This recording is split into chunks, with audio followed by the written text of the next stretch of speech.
Welcome to another video, and I don't know if you guys can hear it, but I stopped on the side of the road, so there's a lot of maniacs driving by pretty fast, so I hope there's not a lot of noise. There's not too much noise going on. I'm just gonna turn the air conditioning off so it doesn't break anybody's balls. Squats was the last session, heavy session, before my contest.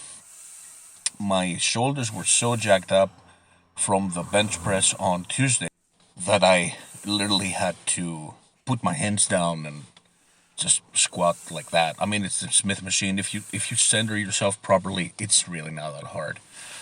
Plus, I kind of supported the back of the bar on my neck fat, which also helps. I think about 3 or 4 layers of neck fat, I'm very proud of it. I've been trying to preserve it for the last 7-8 years since I switched to the 275 category and eventually to the 308 category, in which I have been competing since 2016. So I've been extra fat for the last 7 years, going on 8 years. Now, on to some more serious business.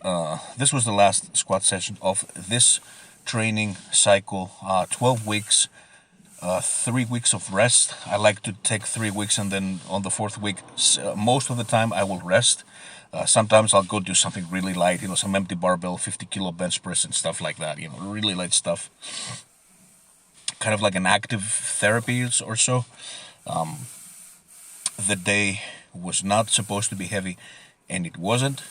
I went up to, as you will see very soon, 175 kg for 2 sets of 3, and then I moved on to a few sets of leg curls, and I called it a day. There's really not much you can do 1 week out from a contest.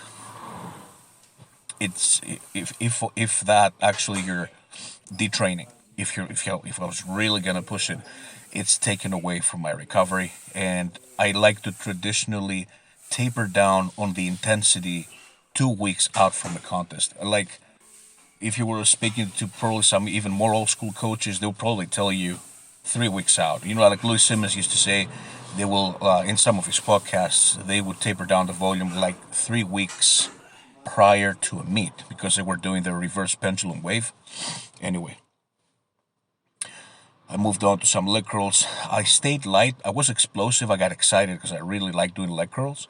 It has saved my knees and my back and my glutes, and you gotta have strong fucking hamstrings. I'm serious. I mean, your erector work, of course, and your glutes, but hamstrings, dude, hamstrings. Knee health, 100%.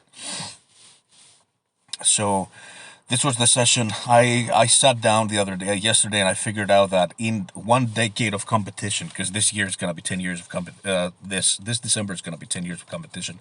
I've competed 24 times, 21 in powerlifting, 2 static monsters, and 1 strongman contest. And out of 10 years, I have been preparing for a contest 6 fucking years. So 6 years out of 10 years, I have been preparing for competition, and the rest of them, of course, I've been training the whole year round. Subscribe to the channel. I appreciate your support, and thank you for watching.